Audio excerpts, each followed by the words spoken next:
سگے بیٹوں کے ہاتھوں مائیں بیچی جا رہی تھیں۔ اللہ کے گھر خانہ کعبہ میں 360 بت موجود تھے۔ رب کی عبادت کرنے کی بجائے لوگ بتوں کی پوجا کرتے تھے۔ ایسے میں میرے رب کو انسانیت پر رحم آیا اور انسانیت کا سبق یاد کرانے کے لیے، انسانیت کا رب سے ٹوٹے ہوئے تعلق کو رب سے جوڑنے کے لیے، انسانیت کے اندر اخلاقیات کا مادہ پیدا کرنے کے لیے اللہ نے رحمت للعالمین مصطفیٰ کو کائنات کے اندر مبعوث فرمایا۔ اللہ کے محبوب کائنات میں جلوہ گر ہوئے، گویا رحمت بن کے آئے۔ میرے نبی کا آنا اس ماں کے لیے رحمت بن گیا جو ماں منڈیوں پہ فروخت ہوا کرتی تھی۔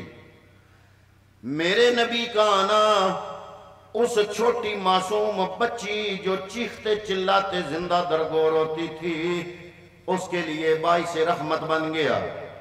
حضرات محترم میرے محبوب کریم آئے، انہوں نے نہ صرف لوگوں کے دلوں میں اللہ کا عرفان پیدا کیا، نہ صرف اس مخلوق کو جو کچھ تو ستاروں کے آگے سر بسجود ہے، کچھ جانوروں کی پوجا کر رہی ہے، کوئی سانپ کو خدا بنائے بیٹھی ہے، کوئی سورج اور چاند کی پرستش کر رہی ہے، ان تمام انسانوں کو رب کا عرفان عطا کیا، اللہ کی عبادت کی طرف گامزن کیا۔ حضرات محترم پھر صرف عبادات میں ہی تبدیلی نہیں لائے میرے محبوب، حضور نبی کریم صلی اللہ علیہ وسلم نے اسلامی معاشرہ ایسا ترتیب دیا۔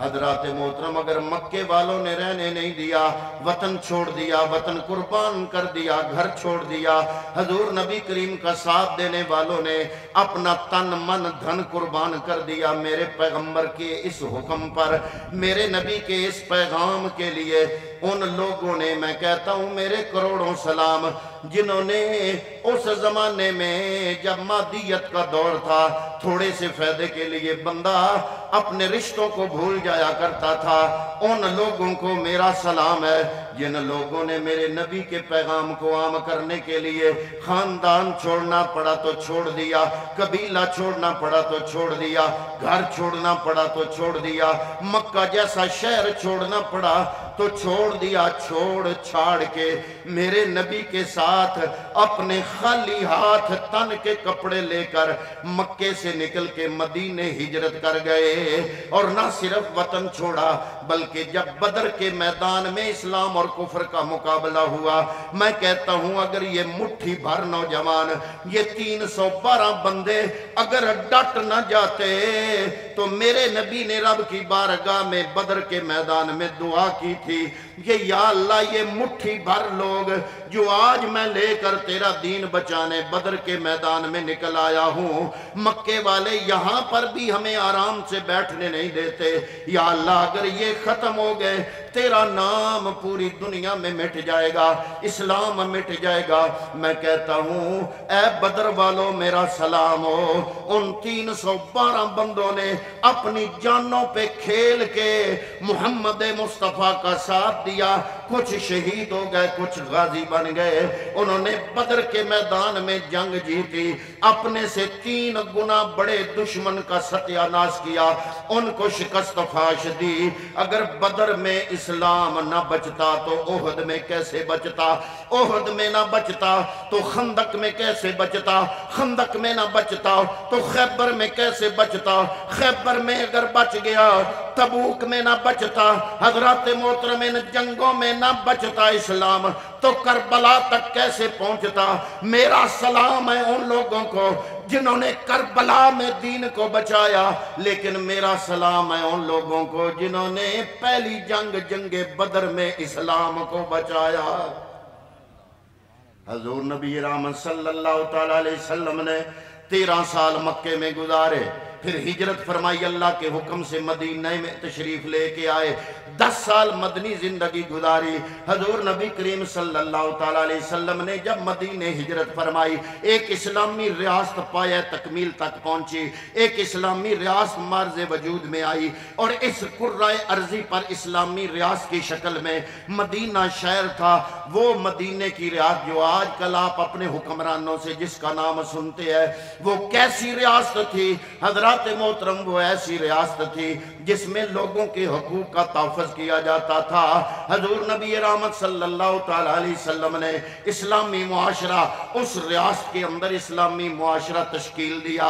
حضرات محترم پھر کچھ عرصے بعد مکہ فتح ہو گیا، پھر مکہ بھی اس ریاست میں شامل ہو گیا، پھر کچھ عرصے بعد عرب کے دوسرے قبائل مختلف علاقوں سے وہ بھی شامل ہو گئے، گویا ایک پوری اسلامی سلطنت مرز وجود میں آ گئی۔ لیکن 13 سال مکے کے، 10 سال مدینے کے میرے پیغمبر نے گزارے۔ 23 سالوں کے مختصر عرصے میں جو اسلامی ریاست میرے نبی نے ترتیب دی، حضور نے پردہ فرما لیا۔ اب امتحان تھا کڑا۔ حضور کے پردہ فرمانے کے بعد اب جو لوگ کلمہ پڑھ رہے تھے، اگر وہ ایسے ہوتے جیسے آج ہم کلمہ پڑھ رہے ہیں، ہم تھوڑے سے فائدے کے لیے دین کو چھوڑ دیتے ہیں، تھوڑے سے مفاد کے لیے ہم دین میں سے ہچے نکالنی شروع کر دیتے ہیں۔ کاش ہم جیسا کوئی مسلمان اس زمانے میں مسلمان نہ تھا۔ وہ لوگ وہ تھے جو صرف کلمہ نہیں پڑھتے تھے، بلکہ بقول اقبال کہ انہوں نے صرف کلمہ نہیں پڑھا، چومی گویم مسلمانم بلرزم کہ دانم مشکلات لا الہ را۔ انہوں نے لا الہ کی مشکلات کو برداشت کیا، اپنا تن من دھن قربان کیا۔ ان پہ امتحان تھا۔ 23 سالہ زندگی گزارنے کے بعد میرا نبی ایک کامیاب اسلامی ریاست تشکیل پانے کے بعد جب دنیا سے پردہ فرما گئے، تو وہ جماعت جن کو تیار تیرے میرے آقا نے کیا، جنہوں نے تیرے میرے نبی کے ہاتھ پہ ہاتھ رکھ کے کلمہ پڑھا، اب اس جماعت کا امتحان ہے۔ چاہے تو مذہب چھوڑ دیں، وہ دین جو مشکل سے آیا، وہ دین جو لانے کے لیے میرے نبی کے صحابہ نے کوڑے برداشت کیے۔ بلال کی گھلتی ہوئی چربی سے پوچھو کہ کتنی سختیاں برداشت کرنی پڑی۔ حضرت بی بی سمیہ کی شہادت سے پوچھو جو اسلام کی پہلی شہیدہ ہیں، کہ اسلام کے لیے کیا کچھ کرنا پڑا۔ حضرت زید بن دسنہ سے پوچھو جن کو پھانسی کے تختے پہ بٹھا کے کفار مکہ نے کہا کہ جس نبی کا تو نے کلمہ پڑھا، جس کے لیے تو نے یہ دین قبول کیا، اس کے لیے تمہیں پھانسی دینے لگے ہیں۔ اب تو تم بھی خواہش کرتے ہوگے کہ کاش تم بچ جاتے، تمہاری جگہ وہ محمد اس تختے پہ ہوتا، تمہاری جان بچ جاتی۔ آپ تڑپ کے بولے، آپ نے فرمایا او کافرو، اگر تم مجھے یہ کہو کہ ہم تمہیں بچا لیتے ہیں، صرف اپنے نبی کے پاؤں میں کنڈا چبھونے کی اجازت دے دو، میں کنڈا چبھونے کی اجازت نہیں دوں گا، میں خود پھانسی پہ لٹک جاؤں گا۔ حضرات محترم ان ہستیوں کی کا امتحان تھا۔ 23 سالہ زندگی، 23 ایئرز، مختصر سے عرصے میں میرے نبی نے جو انقلاب بپا کیا۔ حضور کے پردہ فرما جانے کے بعد حضور کی جدائی کا کلک بھی صحابہ کے دل پر موجود ہے، آپ کی جدائی کا صدمہ بھی موجود ہے۔ سارے صحابہ رو رہے ہیں، مدینے کا ذرہ ذرہ رو رہا ہے۔ وہ محبوب کریم جن کی زیارت کے بغیر ان صحابہ کرام کی نہ صبح گزرتی تھی نہ شام گزرتی تھی، اب ہمیشہ ہمیشہ کے لیے اس جہان کو چھوڑ کے دار فانی کو چھوڑ کے دار بقا کی طرف وہ چلے گئے۔